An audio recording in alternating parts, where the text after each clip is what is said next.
This Week in Real Pirateball, documenting the 2010 Pittsburgh Pirates baseball season. And here's your host, Greg Mercer.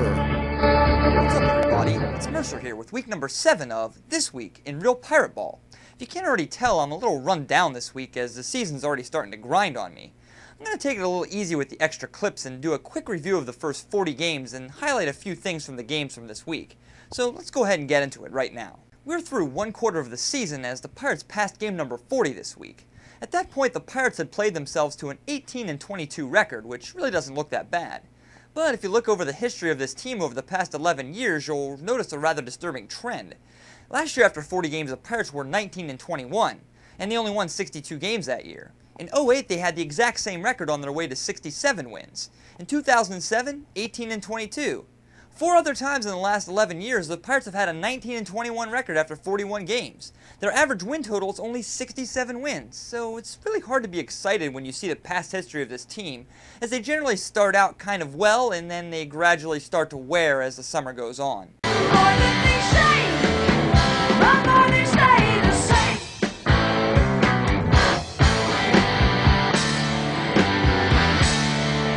Let's take a look at some offensive stats. The Pirates are scoring 3.4 runs per game and ranked 15th out of 16 National League teams in several categories: runs, hits, doubles, home runs, RBIs, and every batting average metric in the free world.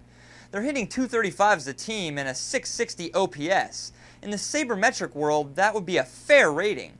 There's really nothing remotely fair about this offense. Heck, it can't even be sarcastic for them being good at anything except maybe 4th best at avoiding ground ball double plays, but they're never on base to be in ground ball double plays. The only real bright spot of the offense is Andrew McCutchen, who has a .312 batting average, 5 home runs, and 12 steals.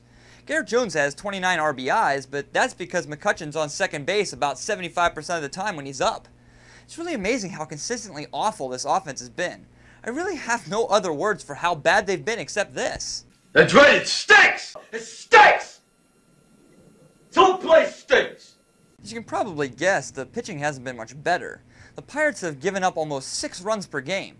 How can the Pirates have 18 games won when they give up that many runs and score so few? Totally, completely, absolutely, irrevocably, highly illogical. Pirates rank 15th out of 16 National League teams in ERA and WHIP. They're 14th in hits, walks, homers allowed, and total strikeouts. Starting pitchers have been wildly inconsistent. Charlie Morton leads the majors with 8 losses and an ERA near 9. When he doesn't pitch, the Pirates are actually a .500 team. I know people are wondering why he's still starting, but really, outside of Brad Lincoln in AAA, who's going to be better than Charlie Morton? He hasn't been awful in 4 of his last 5 starts. The bullpen's been much more steady, especially in the late innings with the win on the line. Evan Meek has a .96 ERA and WHIP. Joel Hanrahan has 9 holds, and Octavio Dotel has struck out at least 1 batter in all of his appearances except for 1. For the most part, they've been the bright spot of this team. Last year, the Pirates ranked best in all of baseball in terms of fewest errors committed and most double plays turned. This year, the Pirates are 23rd in fielding percentage and have the least amount of double plays. As expected, the defense in the middle infield has really suffered with the loss of Jack Wilson and Freddie Sanchez. Catcher Ryan Doman has been abysmal at throwing out runners. He's only thrown out 3 guys trying to steal in 36 attempts, which is an 8% caught stealing rate. These are troubling stats for a team that has an anemic offense. On a better note, the outfield group has been pretty effective at preventing runs from scoring this year. They've thrown out 12 runners at home this season and have 14 total assists.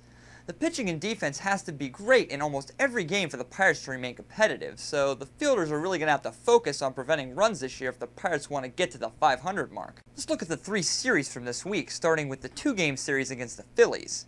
In Game 1, the Pirates pitchers were abused by Jason Worth and Ryan Howard in a 12-2 blowout. The next night, the Pirates came back and pulled a classic win against an ace game with Roy Halladay in a 2-1 win. Duke struck out 6 batters, and the 3-headed monster of Meek, Hanrahan, and Dotel took care of the last 9 outs, only allowing 1 walk in those 3 innings.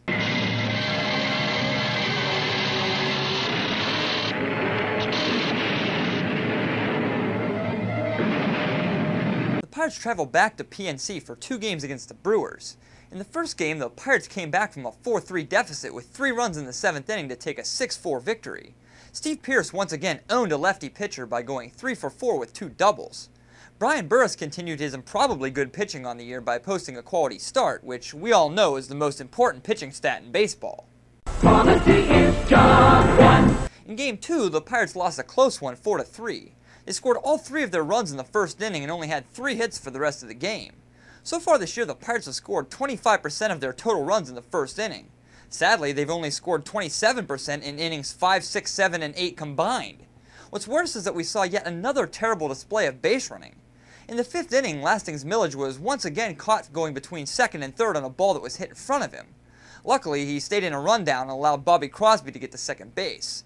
But in the very next at-bat, Crosby did the exact same thing Millage did and was thrown out at third base. Seriously, when you see your teammate make a dumb play, how can you do it too? Stupid! You're so stupid! To close out the week, the Atlanta Braves came to town for a 3-game series.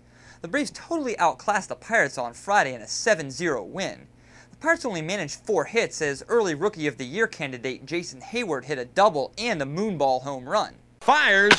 Here is a swing and a drive. Oh boy. No way, too high, too high. It is gone off the reservation. A home run for Hayward. Where you go? Too high? What does that mean, too high? Too high.